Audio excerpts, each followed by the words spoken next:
there it is. The membership economy is transforming every industry. And that's a look at the website of one Robbie Kelman Baxter, the founder of Peninsula Strategies. That's a management consulting firm. She's also the author of The Membership Economy.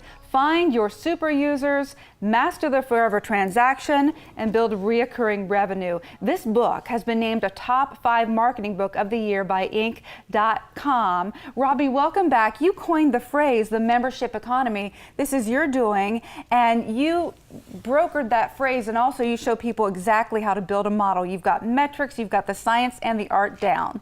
Yeah, I think that almost any kind of company can do this, or nonprofit association. Anybody who cares about having a long-term relationship with the people they serve can profit from the principles of the membership economy. And you've got to love your customers. That's job one. Yes. And you have to really want to serve them. If not, maybe you want to consider not having a business, right? Right, right. Unless you have like a geographic advantage or a patent or something and you don't have to care about your customers. But if you care about the people you serve, yes, then this is the way to go. Please care about us. So we talked about some of your work with big companies like Netflix. We talked about what Amazon is doing right. And you actually have 7 strategies. Can we talk about those? We want some insight into this. And then I do recommend you get this book, The Membership Economy, on how to find your super users and cultivate them, right? Yeah, absolutely. So I'll go through them quickly, and then we can talk about the ones that you think are most important for your viewers. Sure. It starts at the organizational level. So you really want to think about the right metrics, and the number one metric in the membership economy is retention.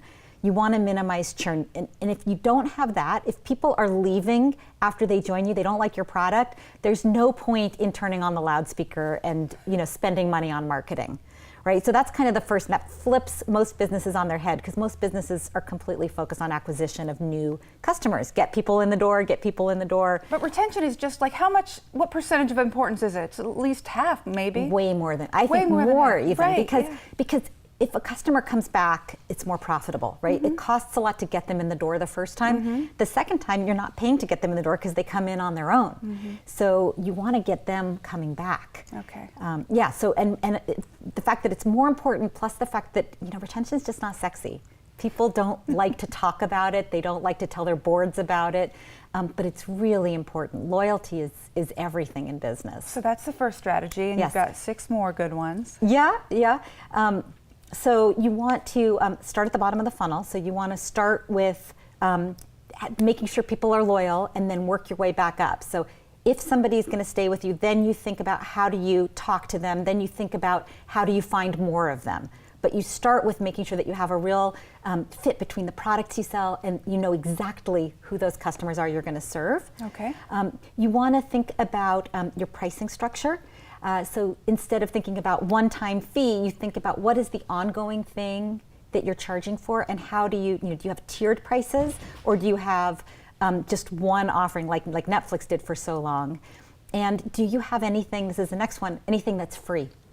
Is there a place for free in your business model? So for example, so like LinkedIn, most of us don't pay anything to be on LinkedIn.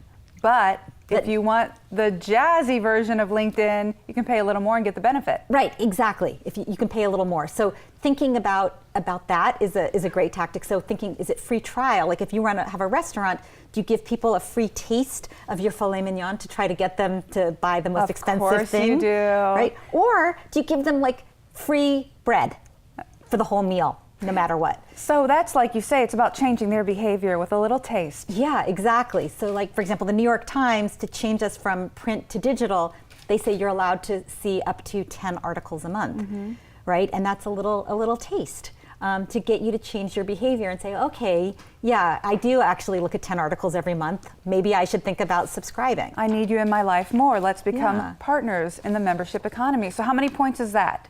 I think we're at 4. 4, okay, so next one? So the next 2 go kind of hand in hand, which is, I call it onboarding for super users and customer success. So these 2 are really about managing the relationship with the customer and thinking about what are the steps that lead to somebody getting the most value. So for example, let's say you have a shop, and you know that the people who buy the most clothes from your shop are the people that get into the dressing room. because then you can start bringing them lots of clothes and they actually see all the great things that you have, which makes them successful because they actually buy some great outfits, and it makes you successful because they buy 8 items instead of 1.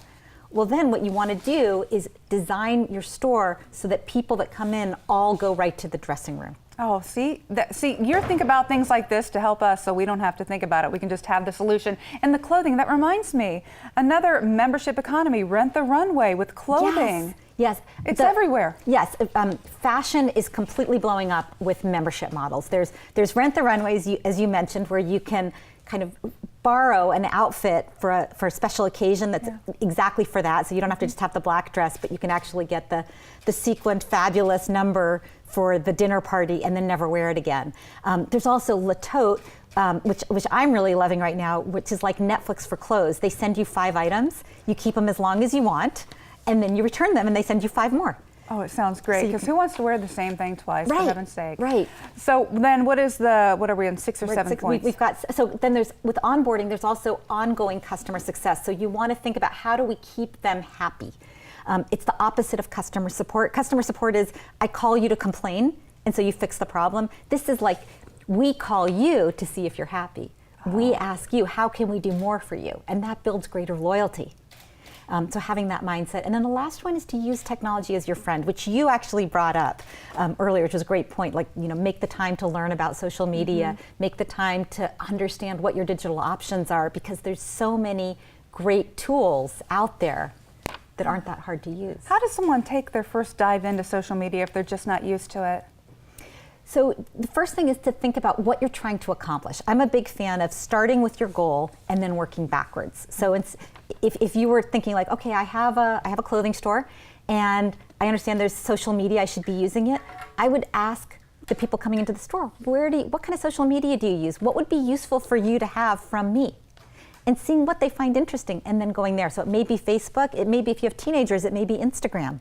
It may be, LinkedIn or Twitter if they're business people. Note to self, get your teenager to help you. Yeah. There's so much to get into. That's why you need to check out The Membership Economy by Robbie Kellman Baxter. Thank you so much for being here. This is going to be so useful for so many people. Yeah, thanks so much, Amy, for having me. You bet. And stick around on America Trends. We have a mashup from 2 major Broadway stars, a beautiful song. You don't want to miss this, so stay with us.